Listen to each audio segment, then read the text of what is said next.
आपका स्वागत है। राहुल ओझा के साथ मुजफ्फरपुर से बड़ी खबर, जहां 1 करोड़ की विदेशी शराब जब्त की गई है। कंटेनर जब्त किया गया है, ड्राइवर और खलासी गिरफ्तार कर लिए गए हैं। पटना सीआईडी, मद्य निषेध और मुजफ्फरपुर पुलिस की संयुक्त कार्रवाई ये सामने आई है। जिले के सदर थाना क्षेत्र का यह मामला सामने आया है। तो मुजफ्फरपुर से यह बड़ी खबर, जहां 1 करोड़ की विदेशी शराब जब्त की गई है। इसके साथ साथ कंटेनर जब्त किया गया है, ड्राइवर और खलासी की गिरफ्तारी हो चुकी है। बता दें कि पटना सीआईडी, मद्य निषेध और मुजफ्फरपुर पुलिस ने यह संयुक्त कार्रवाई की है। जिले के सदर थाना क्षेत्र का यह मामला के पास इसको मैंने गाड़ी को चेक करने के लिए हम सब अपना टीम लगाए। उसके बाद एक गाड़ी जिससे ड्राइवर संदिग्ध था कंटेनर, जब उसको उतारा गया तो पूछताछ किया गया, तो पूछताछ करने में ड्राइवर काफी लड़खड़ा गया और गलत रूट बताया। तो हम लोग को शक हुआ। उसके बाद उसको गाड़ी को डिटेन करके जब चेक किया गया तो उससे शराब बरामद हुई। गिरफ्तारी भी की गई। हाँ, उससे 2 गिरफ्तारी है, एक चालक की, एक खलासी का। गया से बड़ी खबर है, जहां सीएम नीतीश कुमार आज गया आएंगे। पितृपक्ष मेले की तैयारियों का सीएम जायजा लेंगे। विष्णुपद स्थित देवघाट और सीताकुंड में निरीक्षण करेंगे। कलेक्ट्रेट में विभागों के अधिकारियों के साथ बैठक करेंगे। सीएम के आगमन को लेकर जिला प्रशासन भी तैयारी अपनी पूरी कर चुका है। तो गया पहुंचेंगे मुख्यमंत्री नीतीश कुमार, जहां पितृपक्ष मेले की तैयारियों का वो जायजा लेंगे। विष्णुपद स्थित देवघाट और सीताकुंड में निरीक्षण करेंगे।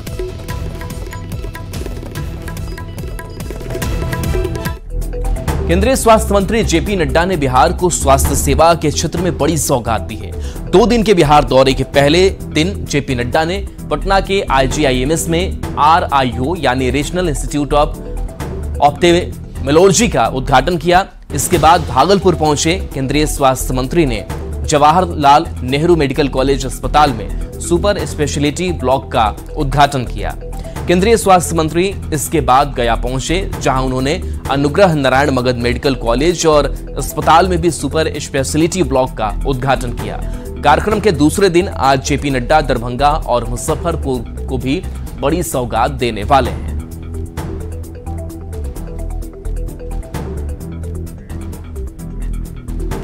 दरभंगा शहर केंद्रीय स्वास्थ्य मंत्री जेपी नड्डा के स्वागत के लिए तैयार है। आज दोपहर 12 बजे जेपी नड्डा हवाई अड्डे पर पहुंचेंगे, जिसकी जानकारी सांसद गोपाल जी ठाकुर ने दी। उन्होंने कहा कि मंत्री जेपी नड्डा एम्स निर्माण का निरीक्षण करेंगे, साथ ही दरभंगा में नवनिर्मित सुपर स्पेशलिटी अस्पताल का लोकार्पण भी करेंगे, जिसे लेकर तैयारी पूरी कर ली गई है।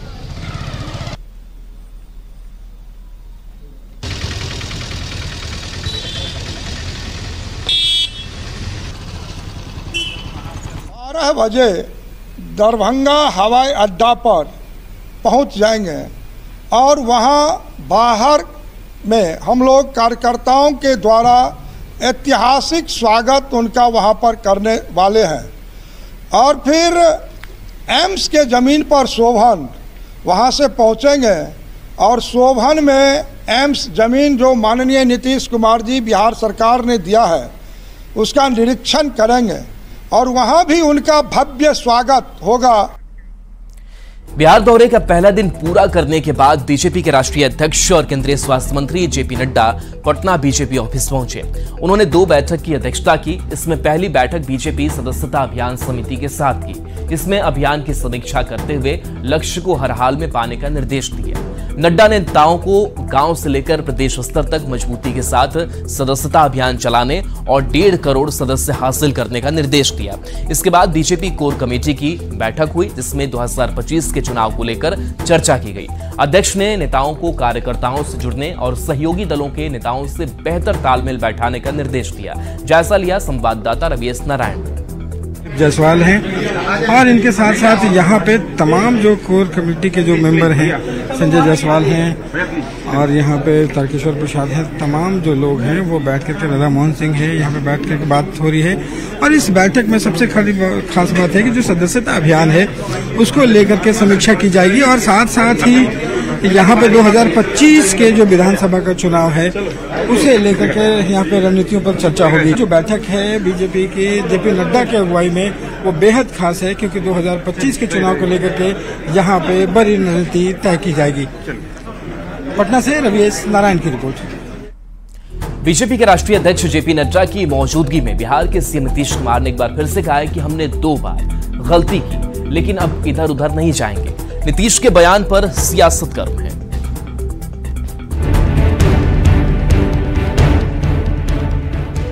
हमसे गलती किया 2 बार, हम कभी उन लोगों को साथ किए और फिर बाद में हटा दिए। अब हम कभी इधर उधर नहीं जाएंगे। 2 बार गलती कर दी, अब इधर उधर नहीं जाएंगे, ये कहा है बिहार के मुख्यमंत्री और जेडीयू के राष्ट्रीय अध्यक्ष नीतीश कुमार ने। नीतीश कुमार ने स्वास्थ्य विभाग के कार्यक्रम में बीजेपी के राष्ट्रीय अध्यक्ष जेपी नड्डा की मौजूदगी में एक बार फिर जोर देकर कहा कि हमने 2 बार गलती की, लेकिन अब इधर उधर नहीं जाएंगे। बिहार में बीजेपी और जनता दल यूनाइटेड ने मिलकर सारा काम किया है। हम लोग शुरू से साथ थे। बताइए ना, मेरा रिश्ता था 1995 से, तो बीच में कभी 2 बार इधर उधर हुआ, वो गलती हुई, और अब कभी इधर उधर नहीं होगा।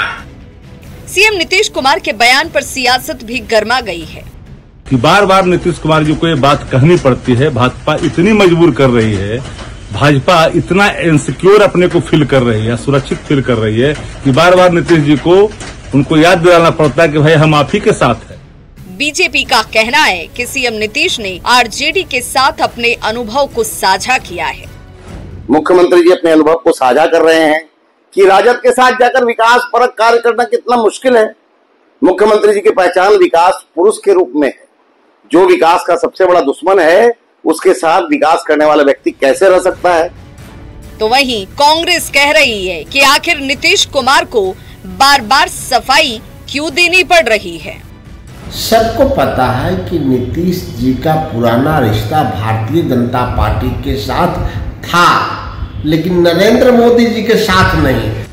आपको बता दें कि अगस्त 2022 में नीतीश कुमार ने बीजेपी का साथ छोड़ा था, लेकिन 2 साल से भी कम वक्त में वो दोबारा एनडीए में वापस लौट आए।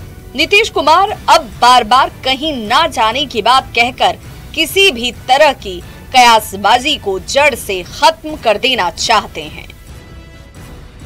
न्यूज़ 18 के लिए पटना से शैलेंद्र कुमार के साथ ब्यूरो रिपोर्ट। मुख्यमंत्री नीतीश कुमार के द्वारा बार बार इधर उधर नहीं जाने की सफाई देने को लेकर उनके करीबी मंत्री मदन सहनी ने सीएम नीतीश कुमार का बड़प्पन करार दिया है। उन्होंने कहा कि नीतीश कुमार जी बड़े नेता हैं और उनका ये बड़प्पन है। उन्होंने अपनी राजनीतिक भूल को सबके सामने रखा है। वहीं मंत्री मदन सहनी ने आरजेडी पर हमला बोलते हुए कहा कि तेजस्वी यादव कभी सीएम नहीं बन पाएंगे।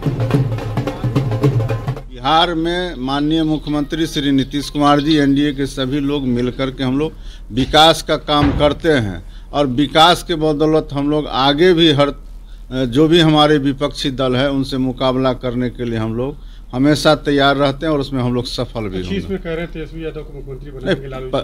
25 में हो कि 30 में हो, वो कभी मुख्यमंत्री कैसे बन सकते हैं जब उनका नियत और नीति सही नहीं है। सबको लेकर के चलने का उनको सलाहियत नहीं है, तो कभी भी सत्ता हासिल नहीं कर सकते। केंद्रीय मंत्री गिरिराज सिंह ने फिर से एनआरसी पर बयान दिया है। उन्होंने कहा कि अब हिमाचल प्रदेश में राहुल गांधी के मंत्री भी महसूस कर रहे हैं कि नागरिक को पहचान पत्र मिलना चाहिए। उन्होंने पूरे देश में एनआरसी की जरूरत पर जोर दिया। गिरिराज सिंह ने कहा कि अगर एनआरसी राज्यों ने लागू नहीं किया तो देश में 200 से ऊपर ऐसे जिले हैं जहां भारतवंशियों की संख्या कम होती चली जाएगी। मैं वही कह रहा हूं कि राहुल गांधी जी, अब आपके मंत्री भी महसूस कर रहे हैं कि पहचान पत्र मिलनी चाहिए और हिमाचल से शुरू कीजिए। मैं तो पूरे देश में कहता हूं एनआरसी की जरूरत है। अगर एनआरसी नहीं लागू हुआ, राज्यों ने नहीं की, नहीं लागू हुआ, तो 200 से ऊपर जिले भारत में हैं जहां भारतवंशियों की संख्या धीरे धीरे कम जाएगी। ये बांग्लादेशी, रोहिंग्या अवैध के रूप में।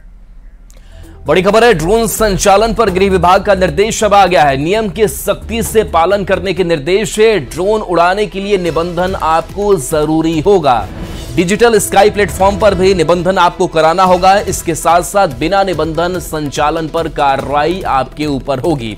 इसके साथ रेड, येलो, ग्रीन जोन में वायु क्षेत्र को बांटा गया है। 250 ग्राम से भारी ड्रोन के लिए नियम ड्रोन भी बनाए गए हैं। ड्रोन रिमोट पायलट सर्टिफिकेट भी जरूरी होगा। नियम उल्लंघन पर आपका ड्रोन मार गिराया जाएगा। वहीं बॉर्डर के 25 किलोमीटर, एयरपोर्ट के 5 किलोमीटर दूर तक रेड जोन घोषित किया गया है। ग्रीन जोन में 400 फीट तक आप ड्रोन उड़ा सकते हैं। तो देखिए, ड्रोन को लेकर के कई निर्देश जारी कर दिए गए हैं कि आपको सर्टिफिकेट लेना होगा, निबंधन आपको कराना होगा। बॉर्डर के 25 किलोमीटर के अंदर रेड जोन घोषित किया गया है। इसके साथ साथ ग्रीन जोन में 400 फीट तक आप ड्रोन उड़ा सकेंगे।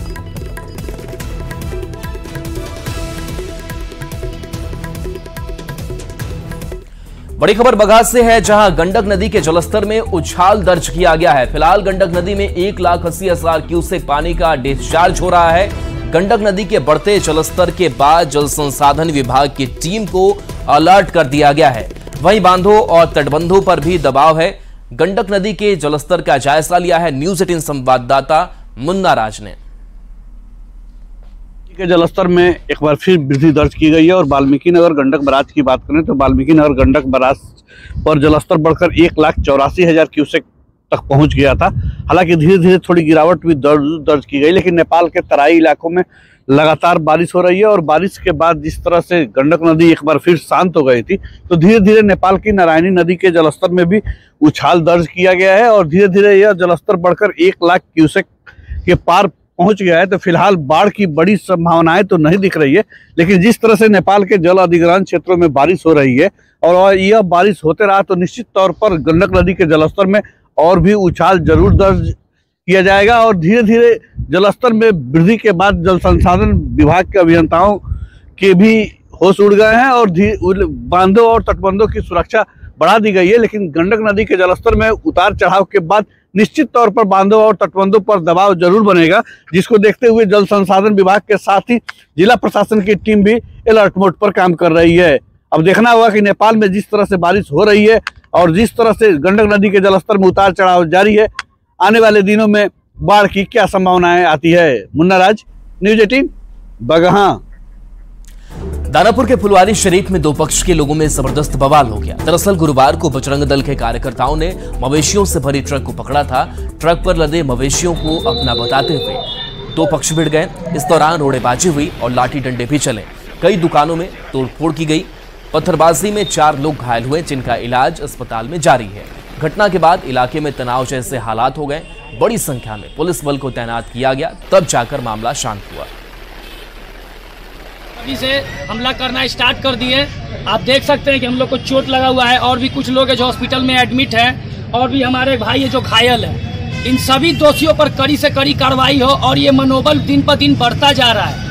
इन सभी का मनोबल गिराने के लिए ये जो गोपाल रविदास विधायक यहाँ के जो इनके फेवर से बोलते हैं, इन्हीं लोगों के कारण आज ये फुलवारी के माहौल बिगड़ा जा रहा है। इन सभी दोषियों पर कड़ी से कड़ी कार्रवाई होगी। सर, हम दुकान पे खड़े थे बाहर में और एक बैग पत्थरबाजी में लगा। हम खड़े थे, बहुत सारे लोग पत्थर फेंकने लगे, उसी में आकर सर मेरे सर में लग गया। कौन थे वो लोग? सर जानते तो नहीं है, लोकल ही लग रहे होंगे, एरिया के इधर पीछे के आसपास के पीछे के होंगे। सारे मुस्लिम लोग लग रहे थे और पीछे से गाय भैंस का हल्ला भी हो रहा था और मुस्लिम वगैरह ही सब थे ईटा मारने वाले। कितने लोग थे वो लोग? 10-12 की संख्या में होगा। तो सीसीटीवी फुटेज में आपको सर मिल जाएगा। वहाँ दुकान पे कैसे सर फटा है? सर वही ईटा लगने के कारण फट गया है सर। यहाँ फुलवारी शरीफ में संगत के पास दो समुदाय के बीच में विवाद हो गया है और स्थिति पर निगरानी रखी जा रही है। जो लोग उपद्रवी हैं या जो लोग के द्वारा शरारती लोगों को चिन्हित करके उन पर कार्रवाई किया जा रहा है। स्थिति अभी निगरानी में है और फोर्स लोगों को जितना भी हो सके उतने संख्या में फोर्स को मिला के हम लोग यहाँ पर स्थिति पर नियंत्रण रख रहे हैं और लोगों से अपील है अफवाहों पर ध्यान न दें और इस तरह किसी भी तरह के अफवाह में आकर उत्तेजित होकर किसी तरह के गैर कानूनी काम को न करें। पूर्णिया से बड़ी खबर है, जहां एक महिला की पीट कर हत्या का मामला सामने आया है। महिला के पति पर हत्या का आरोप लगा है। ये घटना बायसी थाना क्षेत्र के बसड्डी गांव की है। बताया जा रहा है कि महिला की शादी 7 साल पहले मलहरिया में जालिम शर्मा के साथ हुई थी। शादी के बाद ही उसका पति उसके साथ मारपीट करता था। बीती रात भी पति ने महिला की पिटाई की, जिससे उसकी मौत हो गई। पत्नी को मारने के बाद आरोपी खुदकुशी करने की कोशिश कर रहा था, लेकिन ग्रामीणों ने उसे बचा लिया। मामले की सूचना पर पुलिस मौके पर पहुंची और आरोपी पति को गिरफ्तार किया। फिलहाल पुलिस पूरे मामले की जांच में जुटी हुई है। दूसरे के साथ करता था पत्नी। आप देखे थे उनको कभी? कभी देखे उसको? देखे थे। तो क्या नाम है उस लड़का का? किसके साथ चक्कर चलता था? कहाँ गांव का है कि बाहर का है? बड़ा भाई था। अच्छा, उनका लड़की आपका पत्नी का बड़ा भाई था? कैसा बड़ा भाई था? कैसा? सबसे बड़ा। अच्छा, उनके साथ चक्कर चल रहा था। पति के द्वारा ही मामले की बात नहीं करते मृतिका के पति को गिरफ्तार कर लिया गया है नंबर 14, और जिस चीज से मारा है वह भी सामान को बरामद कर लिया। समस्तीपुर में युवक के साथ तालिबानी व्यवहार का मामला सामने आया है। बिजली के खंभे में बांधकर युवक की पिटाई की गई। साथ ही पीड़ित व्यक्ति के सिर के बाल और मूंछ भी मुंड दिया गया। बताया जा रहा है कि बकाया पैसा मांगने के बाद पंचायत के नाम पर युवक को बुलाया गया था और फिर चोरी का आरोप लगाकर उसके साथ मारपीट हुई। जख्मी हालत में युवक को इलाज के लिए अस्पताल लाया गया। मथुरापुर थाना क्षेत्र के नागर बस्ती की यह घटना है। पूर्व के मथुरापुर थाना क्षेत्र के नागर बस्ती गांव में पंचायत के दौरान तालिबानी रूप से सजा दी गई है। युवक के साथ बेरहमी से मारपीट किया गया है, उसके साथ अमानवीय व्यवहार किए गए। ये युवक है और इनके शरीर को हम दिखाना चाहेंगे जो कैसे इनके साथ मारपीट की गई है। बताया जाता है कि लोहे के रॉड से लोगों के सामने इन्हें जलील किया गया, इनके साथ मारपीट की गई, यहाँ तक कि इनके सर का मुंडन भी किया गया है। और ये आप तस्वीर देख सकते हैं। और ये यहाँ पर इनके मूंछ को भी मुंडा गया है पूरे पंचायत के सामने में। और ये तस्वीर है और बताया जाता है कि पैसा इनका बकाया था और उस बकाये पैसे को जब इनके द्वारा मांगा गया तो ये इनके साथ मारपीट। क्या कुछ हुआ है, पूरी बात बताइए। पैसा था मेरा, उसके यहाँ ड्यूज था 8300, 2 महीना से रखे हुआ था। उससे पैसा मांगते थे, पैसा नहीं देता था। तो कल बोला कि ठीक है पैसा पबनी है तो हम कल पैसा आपको दे देंगे। तो हम बोले ठीक है आप दे दीजिएगा। सुबह में पैसा मांगने गए, सुबह फिर बेटा कहाँ से फ़ोन किया कि आबा सरपंच लगू वहाँ पैसा तोड़ दे देवे। सरपंच के माध्यम से हम गए, सरपंच साहब के पास हम पहुँचे। जैसे वहाँ से हमको घिंच कर मारना पीटना चालू कर गए ना। तो हमको बेटा के हमको घर से ले गया ना, तो हम गए कि हमको 8300 रुपया है, पबनी चौड़चन है, तीज है, पैसा दीजिए, हम गरीब आदमी है, मजदूरी के पैसा है। मामला है जो एक युवक के साथ बकाया पैसा मांगने के बाद उनके साथ अमानवीय व्यवहार किए गए हैं। अब देखने वाली बात होगी कि आगे इस पूरे मामले पर पुलिस के द्वारा क्या कुछ कार्रवाई की जाती है। Mukesh Kumar, news 18 network, Samastipur. इस मामले में आरोपी पक्ष ने बताया कि अकेली महिला के घर में घुसकर चोरी की घटना को अंजाम दिया था, जिसके बाद उसे खंभे में बांधकर उसके साथ मारपीट की गई। वहीं इस मामले को लेकर जब पुलिस से सवाल किया गया तो पहले जवाब देने में आनाकानी की गई, लेकिन बाद में कहा गया कि मारपीट की घटना हुई है और इस मामले में कार्रवाई की जाएगी। वो रात को दारू पीकर नाटक चौक पे कर रहा था, नागर बस्ती चौक वार्ड नंबर 4 पे दारू पी के। आप उसमें CCTV फुटेज मतलब आप जांच करवा सकते हैं। वहाँ पे वो पहले ड्रामा करके उसके बाद मेरे आंटी के घर पे, उस घर में कोई नहीं रहता है और मेरे आंटी अकेले रहती है और अंकल मेरे दूसरे जगह काम करते हैं। और वो नशे की हालत में आकर घर पे जाके दुष्कर्म करने का प्रयास किया और 10,000 रुपया पूजा के लिए जो आचर्जन पमनी था उसके लिए निकाल के लाए थे। इसका प्रूफ भी है, 10,000 जो निकाल के हमसे लाए थे और रख दिए थे। आप लोग इसके साथ मारपीट किए? जी। हम क्या बताएं आपको, क्या घटना हुई? घटना हम लोग तो दूसरे काम में फंसे हुए थे। वहाँ एक्सीडेंटल रोड में हमको सूचना मिला, वहाँ गए। तब तक वहाँ से लोग हॉस्पिटल चला आया। क्या जानकारी मिली? मारपीट होने का जानकारी मिला था, दूसरा कुछ नहीं। तो क्या आगे कार्रवाई कर रहे हैं? आगे पार्टी जाएगा, अपना केस होगा और क्या होगा, दूसरा क्या हम कर सकते हैं, कैसे ना करेंगे जी। बेतिया के मझौलिया स्थित एक मोबाइल दुकान में भीषण चोरी का मामला सामने आया है। चोरों ने दुकान में रखे 20 लाख से अधिक के मोबाइल की चोरी कर ली है। चोरी की पूरी वारदात वहां लगे CCTV में कैद हो गई है। वहीं घटना के बाद मौके पर पहुंची पुलिस ने पूरे मामले की जांच की है। इस घटना के बाद पूरे इलाके में हड़कंप है। उखाड़ दिया गया, उसमें से घुस के लगभग पूरा मोबाइल लगभग 15-18 लाख और कैश 2 लाख लगभग 18-20 लाख के करीब में चोरी हो गया है। क्या क्या चोरी हुआ? जैसे मोबाइल हो गया, जैसे सब डीलर का कंपनी होता है, ऑनलाइन से मंगाए हुए लगभग 14-15 लाख का मोबाइल होगा और लगभग कैश भी था 2 lakh. East and west corridor यानी दिल्ली में गुवाहाटी तक को जोड़ने वाली NH 27 पर गोपालगंज में एलिवेटेड कॉरिडोर का निर्माण लगभग पूरा हो चुका है। इसी साल गोपालगंज के लोगों को इस कॉरिडोर की सौगात मिलेगी। 184.90 करोड़ की लागत से बन रहे एलिवेटेड कॉरिडोर का सांसद डॉक्टर आलोक कुमार सुमन ने निरीक्षण किया। इस दौरान उन्होंने कहा कि केंद्रीय सड़क एवं परिवहन मंत्री नितिन गडकरी और सीएम नीतीश कुमार के प्रयासों के बाद एलिवेटेड कॉरिडोर का सपना पूरा हो रहा है। इसके चालू होने से लोगों को जाम से निजात मिलेगी और शहर की खूबसूरती बढ़ेगी। और चलिए एक छोटे से ब्रेक का वक्त, जल्द वापस आते हैं।